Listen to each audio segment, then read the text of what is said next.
Pittsburgh Steelers have made multiple signings as they bring in a two-time Super Bowl winning safety as well as a defensive line depth piece. As the Pittsburgh Steelers look to shore up their defense, they make two splash signings in free agency. On today's episode of Steelers Digest, we're going to dive into the latest Pittsburgh Steelers free agency signings. Before we get into this latest news, I'm going to need you guys to click that subscribe button down below.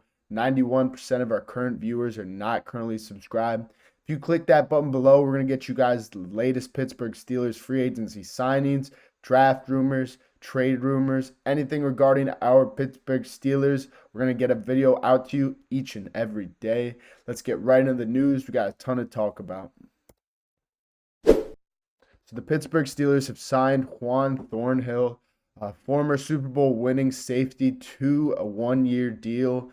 This guy was a starter for the Cleveland Browns the last two seasons. Obviously, Cleveland is kind of a dumpster fire, but they do have a good defense. The past couple years, they have had a pretty good defense led by Myles Garrett. Juan Thornhill, he was a pretty key piece to their defense, and they have a lot of great other linebackers, like JOK. But, obviously, they have not had a lot of winning football, so they cut ties with Juan Thornhill. This guy's still a young player. He spent 2 years in KC and won 2 Super Bowls in the start of his career, and then after winning those 2 Super Bowls, he head over to Cleveland to get his bag, but obviously Cleveland has not produced any winning football, so they cut him after this year, and the Pittsburgh Steelers bring him in. Juan Thornhill has had 74 career starts in his first 6 seasons, and he is signing with the Pittsburgh Steelers according to the Pittsburgh Post-Gazette. He started 11 games for the Browns last season, but he was released last week with 1 year remaining on his deal. And the Pittsburgh Steelers bring this guy in, a veteran safety who can replace Damontae Kazee, who we will probably not re-sign this offseason. It's sad to see. This guy was a really beloved locker room guy, especially after his hit against the Colts the past couple of years, or last year where he got banned for the rest of the season. Everybody was kind of behind him, like, are you kidding me? But anyways, the Pittsburgh Steelers bring in Juan Thornhill to replace Damontae Kazee. Juan Thornhill is a guy that I like a lot better than Kazee. He's more of an athletic guy, but he also can stop the run. And this guy, he knows winning. He got drafted by the Chiefs, and obviously he had a ton of success in the beginning of his career. He's one of the best young safeties when he was in KC, and he did win 2 Super Bowl rings while in KC. So this guy knows how to win. And obviously, he had some losing time in Cleveland, so he's coming off of that losing streak. I would assume he wants to come in to Pittsburgh, show that he's still a top safety in this league, and get a better contract next year. And hopefully, this guy does exactly that, and we can sign him to a better deal next year to sit behind Deshaun and Minka as he looks to be our third safety in our defense. Obviously, last year, Minka Fitzpatrick, the captain of our defense, did struggle. The past couple years have been rough for Minka. After being traded the Pittsburgh Steelers in 2019, I believe it was 2018 or 2019. He had a lot of success when he came into Pittsburgh. He had 5 or 6 picks. That first year in Pittsburgh, he just kept on that streak going the next couple years, and this guy had a ton of turnovers. But obviously, the past couple years, he's been getting older. He's been dealing with some injuries, and he's not really been creating those splash plays. He's really also been more of a, he's not been great on defense. There's been a lot of plays where he's got a lot of unnecessary roughnesses or just dumb penalties that have really hurt the team more than helped the team. So this guy, Juan, hopefully he can come in and help Minka out and take some of the weight off his shoulders, because there's been a lot of criticism towards Minka this past couple years.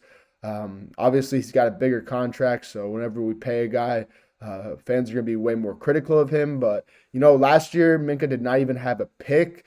But this last coming year, he did have 1 pick against Baltimore. He also had a forced fumble. So he did have 2 forced turnovers last year. But hopefully, going into next year, Minka will only get better as we bring in a guy like Juan Thornhill on our defense. Another signing the Steelers did make these last couple of days is bringing in a defensive lineman, shoring up that depth, and bringing in Daniel Ibukale from the Patriots. Ibukale is a veteran guy, This guy is 31. He comes to the Pittsburgh Steelers after spending his last 4 seasons with the New England Patriots. He was a full-time starter in the last year he started. In 2024, he started 16 games for the Pats. Finished the season with 52 tackles, 2 tackles for loss, 3 quarterback hits, and a sack. So this was the most productive year of his career, and Ibukale got the bag. He got a contract, and he's playing for a better football team in the Pittsburgh Steelers. Obviously, this guy is probably not going to be our long-term starter. He is 31, so he's probably a depth piece that the Pittsburgh Steelers are looking to shore up that D-line. Obviously, the D-line has been a little shaky the past couple years.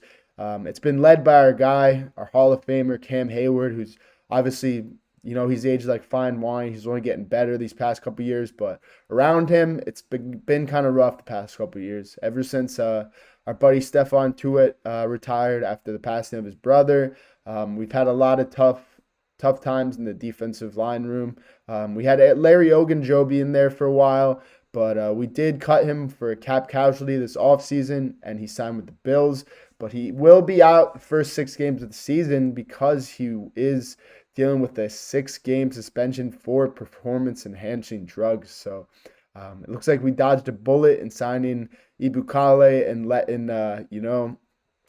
Keanu Benton leave, letting Larry Ogunjobi leave. But this signing really leaves a lot of room for a guy like Keanu Benton. Keanu Benton is our young star defensive lineman. Other than Cam Hayward, I'd probably say he's the most talented and set for the best future on our defensive line. This is a picture of him last year after snagging a pick off Jameis Winston against the Cleveland Browns. This guy's shown a ton of promise in the past couple years. He's really only gotten better each year he's been in the league, and I'm really hoping that next year will be his breakout season. I hope he does have multiple sacks next year. The first year of his career, he did only have 1 sack, and last year, I'm not sure if he even had a sack. I know he had this interception, but like I said, he showed a lot of promise. He's really good in the run game. He's more of one of those run stuffing guys, but obviously we can see in guys like Cam Hayward that we can really develop that power rusher in these guys, these run stuffers, and make them star defensive linemen. So hopefully bringing in Ibukale, on the 1-year deal. He is 31, like I said. Hopefully he could be more of a leader in the defensive line room and just teach guys like Keanu Benton and whoever we decide to select in the draft, because I do believe that the Pittsburgh Steelers will address defensive line in the draft. I'm not sure which round they will be picking defensive line, but I do expect them to pick up a defensive lineman in this draft. My name is Peyton Kleppy. That is all I have for you guys today. If you guys have not clicked that subscribe button, click it down below. Peace out. Go Steelers.